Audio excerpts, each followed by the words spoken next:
No tenemos una regulación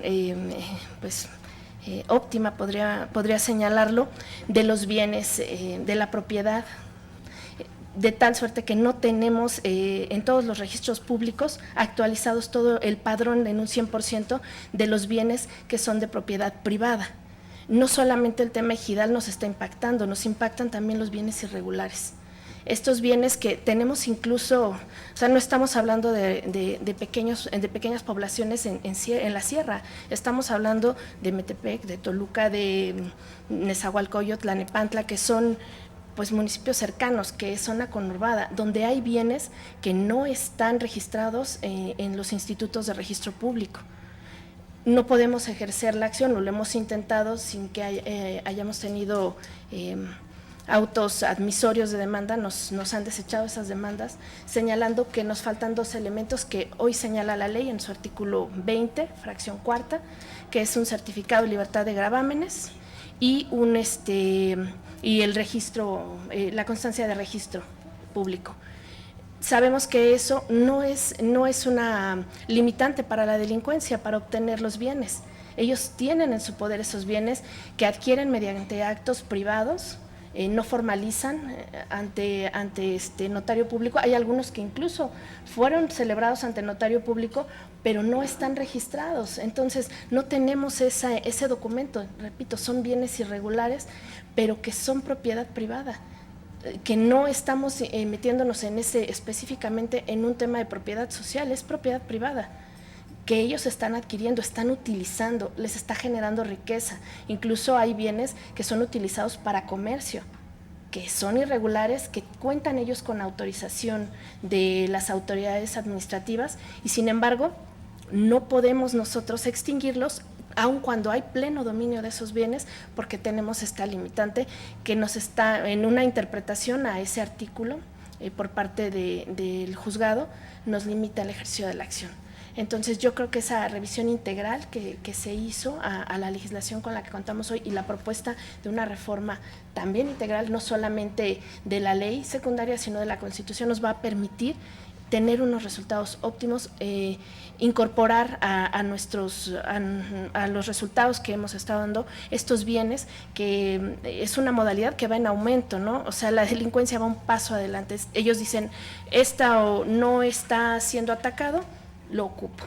Utilizo esto que no están tocándome, ¿no? O sea, yo ya me doy cuenta de que no sigue siendo mío, no me lo han podido quitar, está asegurado, pero yo voy y lo reclamo, un tercero va y lo reclama, no puede operar la figura del abandono, entonces no podemos quitarles estos bienes, no podemos desposeerlos de estos bienes que, les repito, no solamente son su producto, el producto de sus actividades, sino que aparte les generan riquezas porque los ponen a trabajar, les dan otra opción más para poder tener ganancias que provienen al final de sus actividades ilícitas, pero de manera oculta, ¿no? Que al final también al no poder nosotros tomar esos bienes y jalarlos y poder iniciar un juicio de extinción de dominio por estos bienes, pues se convierte como en un elemento fértil para ellos para seguir obteniendo riquezas. Entonces, la verdad me congratulo mucho con la reforma que están proponiendo y bueno, estar a la orden también para poder aportar como parte operativa en la figura de la extinción de dominio, el ejercicio de las acciones, pues elementos y mecanismos necesarios para que pueda ser eficaz, ¿no? Más eficaz nuestra figura. Muchas gracias. Muchas gracias a Gloria Irma Palacio Sánchez por su exposición, que además nos deja también muy claro algunos aspectos que en la práctica ustedes se ven, a los que se enfrentan todos los días para realmente poder hacer efectiva esta figura con toda la complejidad que esto implica. Muchas gracias. Voy a pasar a la tercera intervención y si les parece, las preguntas que se pudieran suscitar se harían de manera conjunta y ustedes ya nos dirían a quién de los expositores se las quieren formular. Porque de otra manera, a lo mejor en la pregunta que se dirige pudiera tener respuesta en una participación posterior. No sé si están de acuerdo con con esta propuesta, ¿sí? Bueno, entonces pasaríamos ahora con nuestras invitadas de experiencias de otros países, que son primero a la jueza especializada en extinción de dominio, Miriam Geraldine Aldana Revelo. Ella es jueza especializada en extinción de dominio en San Salvador desde junio de 2014 a la fecha, y le damos la bienvenida al Senado de la República. Agradezco sus palabras, señora senadora de El Salvador. Les presento un saludo cariñoso, además de felicitarlas por tan preciosa nación y con gente tan cálida como ustedes y todas las personas a las que hemos tenido la oportunidad de conocer. Hablar de la extinción de dominio en El Salvador nos implica poder presentarles a ustedes cuál era el panorama de nuestra realidad en el territorio.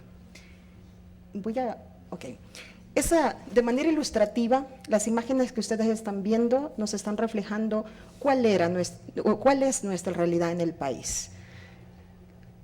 Pandillas que han llegado a tener connotaciones hasta de exportación. Nuestras pandillas de la Mara 18 y de la pandilla, la Mara MS3 y la pandilla 18, ya ubicadas en todo el triángulo norte de Centroamérica, muy marcados, con presencia en Italia, con presencia en los Estados Unidos, que ahora se han dedicado a la realización de una serie de actividades ilícitas como las extorsiones, los sicariatos, el narcomenudeo, pero también el narcotráfico a niveles de comercio internacional. Tenemos también la narcoactividad realizada de forma individual o colectiva o realizada bajo la modalidad también de criminalidad organizada. La trata de personas, bajo la manifestación del comercio con fines de carácter sexual, que ha implicado también que muchos y muchas de nuestros connacionales sean sacados hacia otros países con ese propósito de explotación. Corrupción, que es un común denominador en muchos de los países de América Latina. Entonces, los legisladores, siguiendo las palabras de Gregorio Pérez Barba, advirtieron que era necesario comenzar a analizar qué es lo que estaba generando un disenso en la sociedad, qué es lo que estaba generando realmente la falta de justicia y de seguridad jurídica al interior de nuestro país.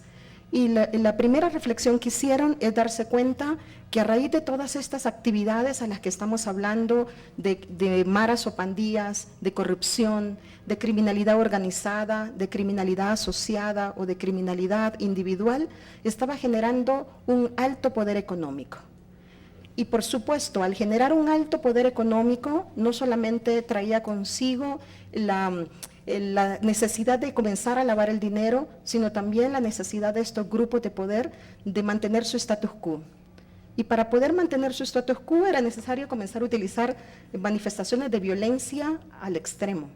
Nuestras noticias en el día a día en El Salvador son muertes ya no solamente de una persona, sino de decenas de personas diariamente. Entonces, las posibilidades de compra de armas, las posibilidades de compra de voluntades, las posibilidades de generar terror en nuestra sociedad provocó que nuestros legisladores comenzaran a advertir cuál iba a ser la respuesta estatal y revisar además cuál era la respuesta estatal que ya teníamos dentro de nuestros sistemas de justicia. Ante esas condiciones, lo primero que hizo fue darse cuenta que nosotros no teníamos una figura dentro de la Constitución que nos habilitara a atacar lo que realmente les estaba permitiendo generar ese status quo. Nosotros no tenemos una figura de extinción de dominio dentro del marco constitucional. Entonces eso también provocó lo que el profesor Lara mencionaba hace un par de minutos. Reflexionar y darnos cuenta que nosotros éramos integrantes de un sistema de protección universal de derechos humanos, pero también dentro de un sistema de protección regional de derechos humanos. Y dentro de estos sistemas ya se había tocado, como era una realidad que no solo acogía a El Salvador, sino que era una realidad común para todos los países de la región universal o fraccionada en la América Latina, tuvo necesidad de verificar qué habíamos suscrito, a qué nos habíamos comprometido como Estado de El Salvador en función de la protección de todos nuestros ciudadanos y ciudadanas. Entonces eso hizo que hubiera necesidad de revisar qué compromisos internacionales adquirimos. Ante eso, por favor, si me ayudan, ¿ok? Y den cuenta que nosotros tenemos los mismos sistemas de protección convencional que ustedes han enunciado y que el profesor Lara también ya hizo referencia. Nosotros somos suscriptores de absolutamente todos los convenios internacionales, el de tráfico ilícito de estupefacientes, la Convención de Naciones Unidas contra la Corrupción, la Convención Interamericana contra la Corrupción, la Convención de Naciones Unidas contra la Criminalidad Organizada. Y como parte integrante de todos estos sistemas y además vinculándonos a la necesidad de venir a establecer las consecuencias jurídicas que en ellas enunciaban con respecto a la soberanía de cada una de las naciones, entonces también habíamos acogido las 40 recomendaciones del GAFI. ¿Qué es lo que nos dicen todos estos instrumentos internacionales alrededor de la necesidad de dar respuesta al tema? La primera, si retrocedemos un poco, la primera de ellas era darnos cuenta que, por favor, si quien me ayuda retrocede un poco, muy bien, era darnos cuenta de que todos estos instrumentos internacionales a los que nos estamos haciendo referencia venían a coincidir en 2 puntos. El primero de los puntos era el decomiso sin condena, que no hubiera necesidad de que existiera una sentencia por parte de un juez dentro del ámbito penal, y la segunda de ellas, la recuperación de los activos. Recuperación de los activos vinculada al tema de la corrupción, porque estábamos hablando que eran dineros públicos que estaban siendo mal utilizados y que era necesario volverlos al fin social o al fin común al que estaba destinado. Entonces, ante esas consecuencias, también El Salvador comenzó a verificar cuál era la respuesta estatal que teníamos hasta ese momento. Lo que teníamos hasta ese instante era únicamente la acción penal. Pero la acción penal, cuando el legislador la revisa, nota su naturaleza y dice: la acción penal es una acción de carácter personalísima. Está destinada para que la persona que por acción u omisión comete un delito que como tal amerita una sanción jurídica dentro de esa índole. También se puso a reflexionar que el derecho penal es la última alternativa, que las figuras que se encuentran dentro del derecho penal en su concepto de minimalismo solo va a venir a incorporar dentro de este catálogo aquellas infracciones severas a las afectaciones a bienes jurídicos protegidos. Y por otra parte, se dio cuenta, por lo menos en el caso del derecho penal de El Salvador, que si bien es cierto, contemplaba 2 consecuencias de carácter patrimonial, y son las que ustedes pueden ver ahí: el comiso penal para aquellos instrumentos del delito, pero también la figura de la pérdida del producto de las ganancias. Para esos efectos, fue necesario darnos cuenta que el marco probatorio que se trae dentro del derecho penal está orientado hacia la persona. ¿Cuál fue el grado de participación que cometió? ¿Era un autor, era un partícipe, era un cómplice? Y en su caso, el estudio o la vinculación sobre los bienes era solo sobre los bienes que habían sido utilizados para ese propósito.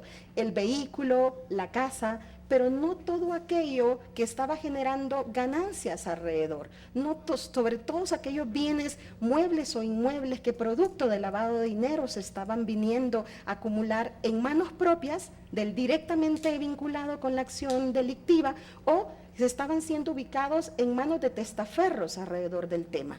Entonces dijo: esta respuesta no resulta venir a ser la óptima, además por otras razones. Aun cuando nos encontremos ante el fenómeno, nos dábamos cuenta que el comiso penal presentaba algunas limitantes. Y la primera de las limitantes era que en el supuesto de encontrarse bienes, los bienes necesitaban venir a ser acreditados que eran instrumento o producto directo de la actividad delictiva. La segunda de las limitantes es que era necesaria una condena penal. Y la condena penal resulta venir a sufrir una serie de suertes procesales. Estamos hablando de criminalidad organizada, estamos hablando de verdaderas manifestaciones de violencia. Entonces era muy probable que las víctimas del delito o terminaban muertas o, por supuesto, las manifestaciones de violencia hacían que terminaran desistiendo de su deseo de querer colaborar con la justicia penal. Entonces, la suerte penal deviene también de la muerte de la persona que participa en la acción delictiva. Si había una muerte, si había falta de colaboración, si habían rebeldías procesales, si había necesidad de extraditar a la persona partícipe del delito, entonces nunca íbamos a poder llegar a tener una condena penal. Nunca íbamos a poder, si no teníamos una condena penal, entonces jamás podríamos dedicarnos a generar el comiso o la pérdida de las ganancias. Ante esas condiciones, agrega un elemento más nuestro legislador y dice, bueno, también en materia penal, para poder declarar el comiso, la pérdida de las ganancias, necesitamos que el bien se encuentre en cabeza del autor o partícipe del hecho delictivo. Entonces, otra vez les obligó a revisar la realidad y a darnos cuenta que lo primero que se hace es transferir los bienes o simplemente colocarlos a nombre de cualquier otra persona que no pueda venir a ser llevada a la pista como autor o partícipe de esa infracción penal. Entonces se dijo, bueno, si ya tenemos un compromiso internacional de venir a declarar un decomiso sin condena y además de venir a hacer una recuperación de activos, era necesario venir a adoptar un instituto, una acción que fuera totalmente autónoma a la acción penal. Y es así como surge la acción de extinción de dominio. Y de acuerdo al criterio muy atinado de nuestros legisladores, la extinción de dominio la enfocaron para dos áreas. La primera de las áreas era para todos aquellos bienes que tuvieran un origen ilícito, que razonablemente pudiera advertirse que son producto de todas estas actividades que ya no solamente fueran actividades delictivas, sino también para todas aquellas actividades ilícitas, es decir, contrarias al imperio de la ley, contrarias al orden jurídico establecido en la legislación salvadoreña. Y el segundo de ellos también orientado a bienes que fueran destinados para la realización de estas actividades ilícitas. Y sobre este punto, la reflexión que hizo nuestro legislador fue advertir que la propiedad privada ahora resulta venir a ser concebida como un derecho relativo. El uso, el goce o el disfrute de un bien que pueda tener cualquier persona es con un límite, y el límite es que no afecte derechos de otras personas. Entonces, cuando la casa lo utilizo para resguardar ahí a la persona que va a ser tratada fuera de nuestro territorio o dentro de nuestro territorio, cuando la casa la ocupo para privar de la vida a un secuestrado, cuando la casa la ocupo para otros propósitos, sin duda alguna está incumpliendo la función social. Y por ello crean nuestra ley de extinción de dominio, cuya operatividad como tal surge justamente en junio del año 2014 y le da esta connotación. La ley de extinción de dominio en El Salvador, primero es una consecuencia de carácter patrimonial, ya no personal, eso se la dejó al derecho penal, esta está orientada como acción en ren, que ya fue mencionada, para que sea una consecuencia de carácter patrimonial, no contra todos los bienes, no contra todos los bienes que estén vinculados, sino contra aquellos bienes que puedan ser considerados de interés económico para el Estado, que cumplan una serie de presupuestos que el legislador vino a darnos a partir del artículo 4, literal B. Retoma que son para bienes de origen o destinación ilícita.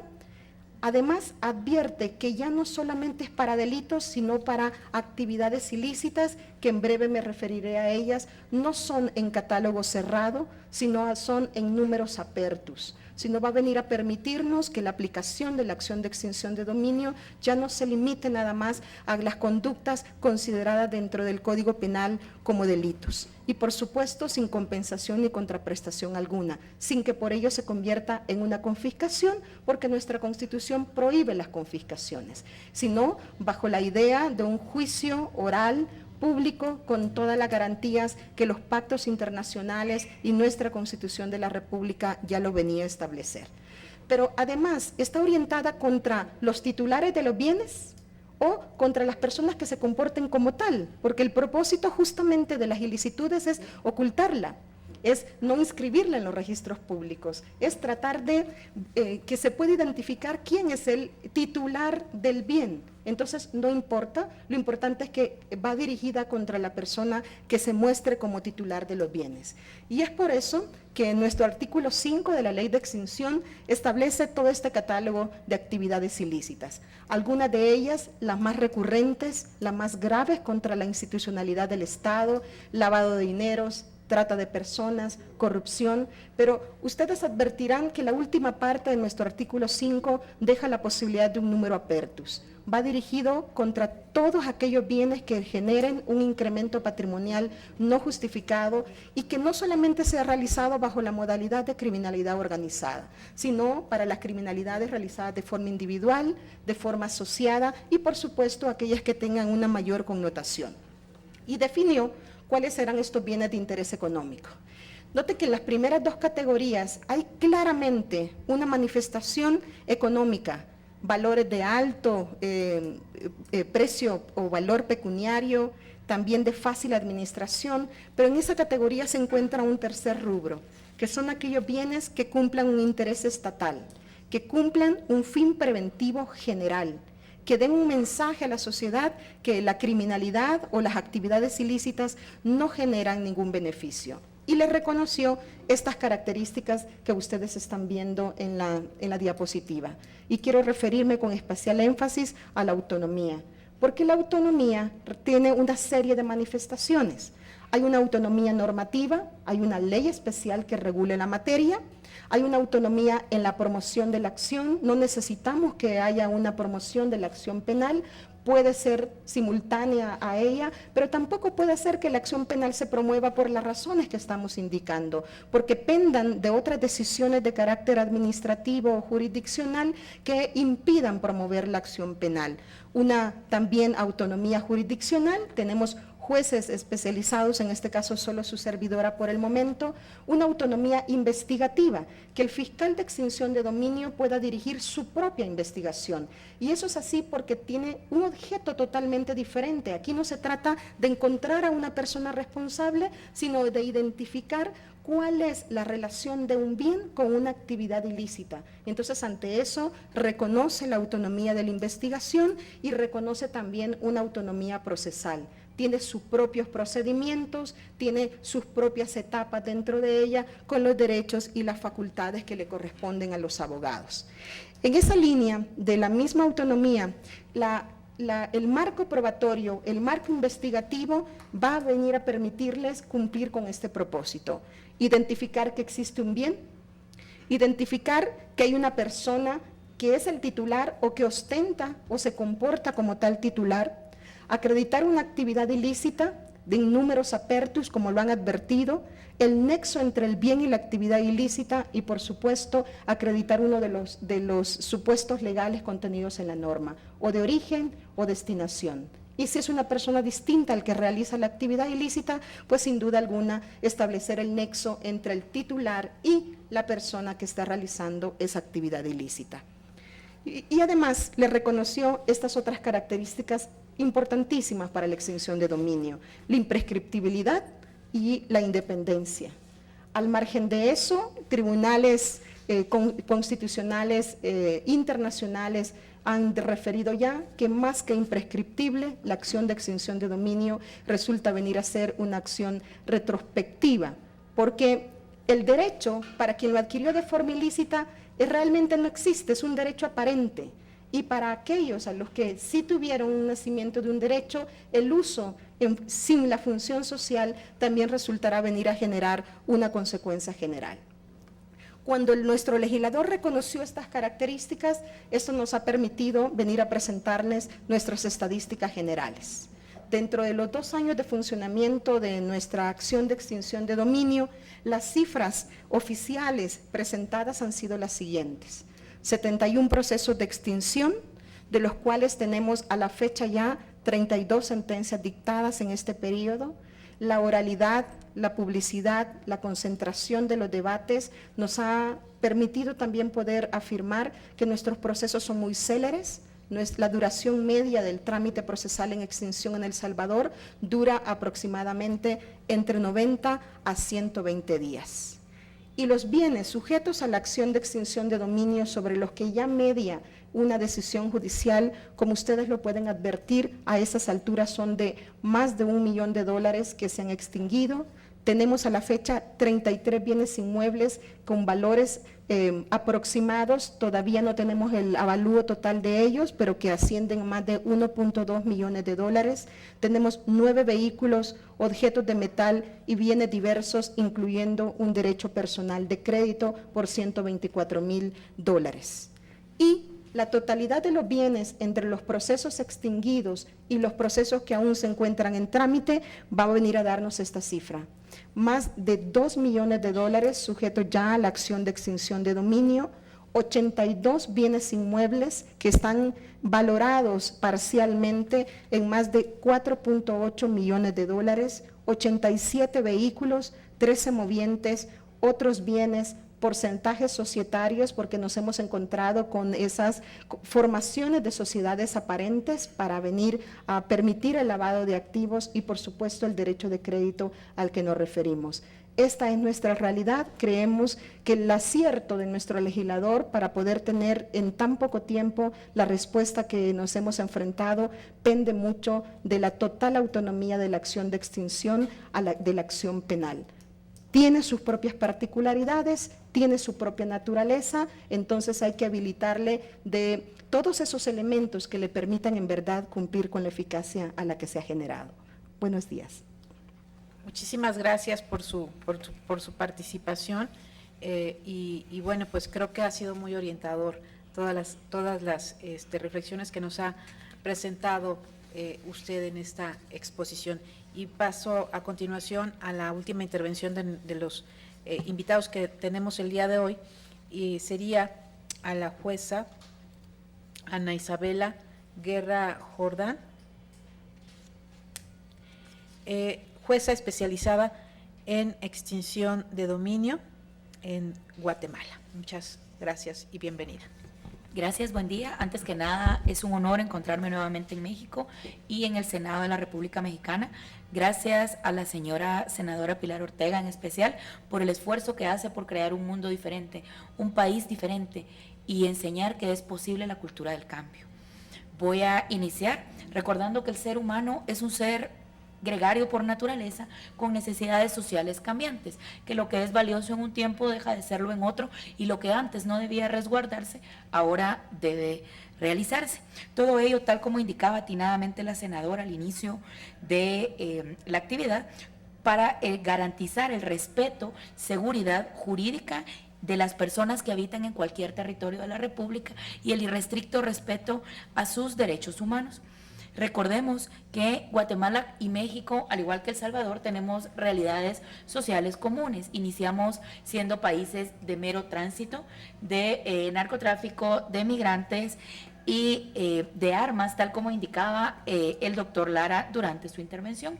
Posteriormente se dieron cuenta que ya no solo éramos países de tránsito, sino éramos países que empezó a quedarse parte del pago de este producto dentro de nuestros territorios, recrudeciéndose con ello la violencia, la corrupción interinstitucional, entre otros fenómenos sociales. Y ello se debe a que parte del pago de estas ganancias, como indico, ya se quedaba dentro de los respectivos territorios. Por ello, se dieron cuenta que teníamos que tutelar otros bienes importantes, toda vez que se dieron cuenta que el derecho penal o el castigo a los infractores resultaba insuficiente. Por ello, nace un grupo de ideas que quiero mencionar. Antes que nada, quiero decir que Guatemala no cuenta, como México, con la bendición de tener una extinción de dominio regulada desde el rango constitucional, sino lo hemos logrado obtener a través de la función social que debe tener el derecho de propiedad, es decir, el derecho de propiedad privada, tal como indicara la licenciada Geraldine durante su intervención. Al igual que la mayoría de derechos humanos, no son derechos absolutos, sino derechos relativos, toda vez que son respetados siempre y cuando cumplan los fines del Estado, que generalmente en todos los estados es resguardar a la persona humana, a su familia, la seguridad, la justicia y la paz que debe regir dentro de cada uno de ellos. México, como indico, contempla desde el rango constitucional la extinción de dominio, siendo este un avance en el cual varias legislaciones no contamos con esta facultad. Asimismo, quiero iniciar hablando de números, toda vez que es importante mencionar que Guatemala, aunque nos encontramos al sur del Estado de México, es un... Aún no, gracias. Es un estado multilingüe, pluriétnico y pluricultural con múltiples diferencias sociales, al igual que ocurre con el Estado de México. Quiero mencionar que inicialmente México cuenta con 1.964.375 kilómetros cuadrados versus Guatemala, que tiene 108.889 kilómetros cuadrados. Lo traigo a colación para que vean el contraste de las estadísticas que podemos presentar el día de hoy.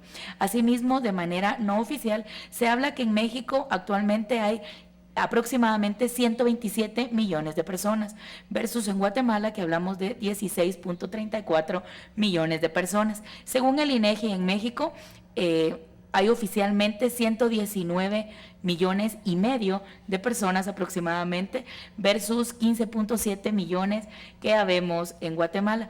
Me llama poderosamente este número la atención, porque se acerca a la cantidad de habitantes que hay en el Estado de México, la totalidad de habitantes que hay en Guatemala, es decir, en el Estado de México, según datos oficiales, hablamos de más de 16 millones de personas, es decir, en todo el Estado de México podemos encontrar la totalidad de población de mi país. Quiero agregar además que México, por la extensión territorial y además el impulso industrial y de trabajo que tiene, cuenta con 1.144 trillones de dólares de Producto Interno Bruto, versus Guatemala, que es más chico, que tiene 63.79 billones. ¿Por qué quiero hablar de números? Porque voy a permitirme presentar las estadísticas que tenemos en Guatemala en cuanto a extinción de dominio, y luego voy a contarles por qué considero que hemos tenido este avance. Primero quiero comenzar indicando que, como realidad común, tal como indicara el doctor Lara y Geraldine, somos parte de las mismas convenciones internacionales. No me voy a entretener en eso. Guatemala es parte de la Convención de Viena desde el año 91. México ratifica el 11 de abril la referida convención, es decir, antes que nosotros, al igual que la Convención de Palermo, con los protocolos que indicara el doctor Lara de trata, migrantes y armas y de delincuencia organizada. Es ley en Guatemala desde el 25 de octubre del 2003, y México también ratifica previamente entrega su depósito de ratificación el 4 de marzo del año 2003. La Convención de Mérida del año 2003 fue ratificada por México el 20 de julio del año 2006 y Guatemala lo hace el 3 de diciembre del año 2006. Es decir, hemos sido parte de las convenciones en mi país posterior a la fecha de ratificación de las mismas en México. Aunado a ello, las 3 convenciones internacionales de las cuales somos parte, ambos estados llevan implícitas varias obligaciones. Entre ellas se encuentran la recuperación de los activos provenientes de las actividades ilícitas o delictivas, extremo que para que sea efectivo deben contar los operadores de justicia mexicanos y guatemaltecos, es decir, jueces y fiscales, con herramientas que permitan operativizar el cumplimiento de estos convenios internacionales. De no hacerlo, tenemos sanciones